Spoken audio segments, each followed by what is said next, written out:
Hadapan Tuhan tidak ada yang tersembunyi. Tuhan mengenal masing-masing kita.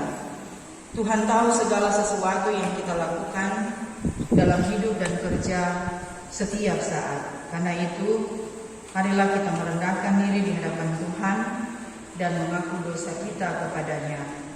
Mari berdoa. Terpuji nama-Mu ya Tuhan Allah di tempat yang maha tinggi, yang boleh memberkati kami sebagai umat ciptaan-Mu. Kami boleh menerima hari baru, sehingga kami boleh ada di hari yang ke-13 di bulan Maret tahun 2022. Engkau Tuhan yang terus mengasihi kehidupan kami, karena Engkau Tuhan Maha mengenal dan Tuhan Maha mengetahui setiap keberadaan kami masing-masing. Ya Bapa di sorga, kami tidak dapat menyembunyikan semua perbuatan-perbuatan, baik itu melalui pikiran, perkataan, dan perbuatan kami setiap hari. Sehingga Engkau memandang dari sorga apa yang kami perbuat di tengah-tengah hidup, pekerjaan, dan pelayanan yang Tuhan percayakan kepada kami masing-masing. Kadang Tuhan, apa yang kami perbuat tidak selaras dengan kehendak firman, sehingga kami berdosa.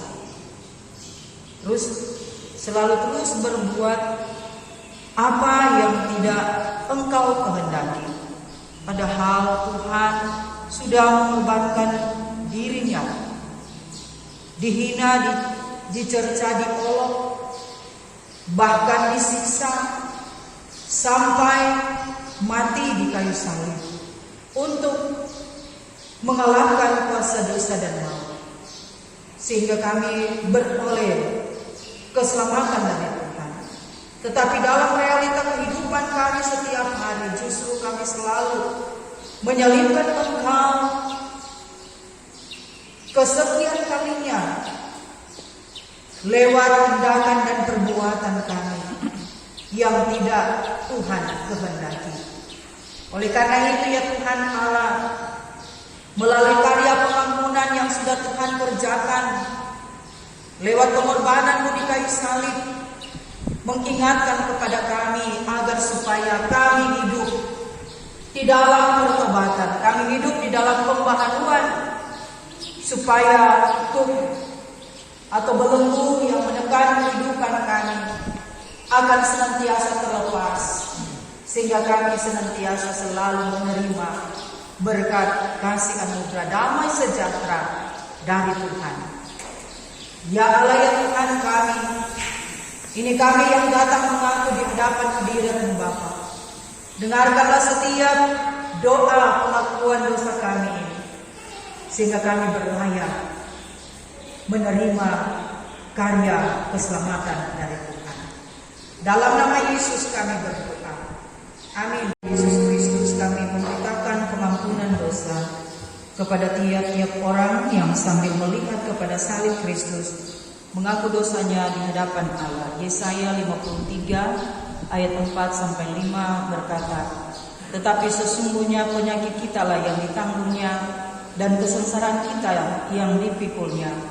Padahal kita mengira Dia kena tulang, dipikul dan ditindas Allah. Tetapi Dia tertikam oleh karena pemberontakan kita, Dia diremukkan oleh karena kejahatan kita.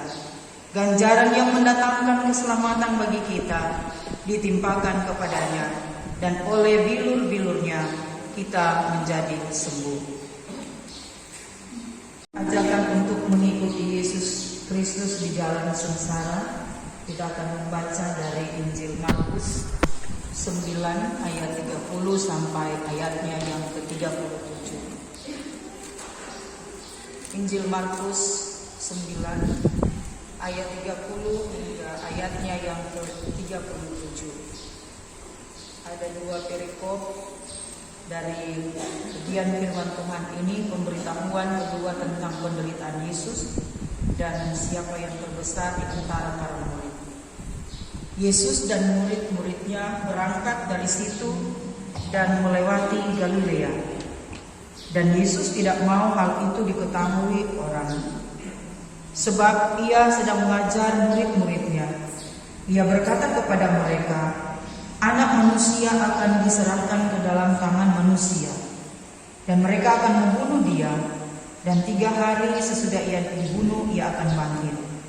Mereka tidak mengerti perkataan itu, namun segan menanyakannya kepadanya. Kemudian tibalah Yesus dan murid-muridnya di Kapernaum. Ketika Yesus sudah di rumah, ia bertanya kepada murid-muridnya, "Apa yang kamu perbincangkan tadi di tengah jalan?" Tetapi mereka diam, sebab di tengah jalan tadi mereka mempertengkarkan siapa yang terbesar di antara mereka. Lalu Yesus duduk dan memanggil ke-12 murid itu. Katanya kepada mereka, "Jika seseorang ingin menjadi yang terdahulu, hendaklah ia menjadi yang terakhir dari semuanya dan pelayan dari semuanya." Maka Yesus mengambil seorang anak kecil dan menempatkannya di tengah-tengah mereka.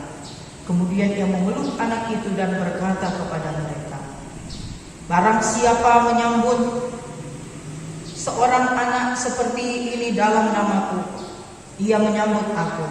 Dan barang siapa menyambut aku, bukan aku yang disambutnya, tetapi dia yang mengutus aku."